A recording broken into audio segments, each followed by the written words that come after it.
बिस्मिल्लाहिर्रहमानिर्रहीम। अस्सलाम वालेकुम नाज़रीन, मैं हूं शहज़ाद अहमद, आप देख रहे हैं यूट्यूब चैनल। आज हम बात करेंगे कि मस्जिद नबवी शरीफ सल्लल्लाहु अलैहि वसल्लम में कितने लोगों की रोज़ाना की इफ्तारी के इंतज़ामात किए जाते हैं।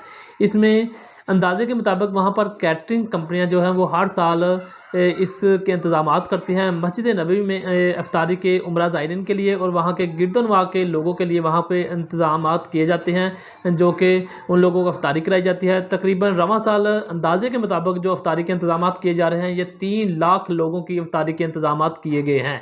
इफ्तार का खाना मस्जिद नबवी शरीफ में और इसके आस-पास के एरियाज़ में तकसीम किया जाता है। इसमें सेहत के असूलों पर काफ़ी तवज्जो दी जाती है। खाने में शामिल ताज़ा रोटी, पानी, दही, खजूरें और सैंडविच शामिल हैं। कैटरिंग कंपनियां आला तरीन मयार पर पूरा उतरने के लिए काम करती हैं, जिसमें एक कंपनी के मुताबिक अंदाज़ा लगाया गया है कि एक फ़र्द वाहद का जो खाना है वो 7 रियाल में पड़ता है, क्योंकि इसमें अच्छी तरह की अशिया इस्तेमाल की जाती हैं, जिसमें खजूर है, दही है, ताज़ा रोटी है और इसके साथ सैंडविच शामिल है। इफ्तार के इंतजाम आमतौर पर मस्जिद नबवी शरीफ की मुख्तलिफ सिमतों में असर की नमाज के बाद शुरू हो जाते हैं। अब तक के लिए इतना ही। मज़ीद अपडेट्स के लिए देखते रहिएगा सब न्यूज़। अपना और अपने इस चैनल का ख्याल रखिएगा। अल्लाह हाफिज़।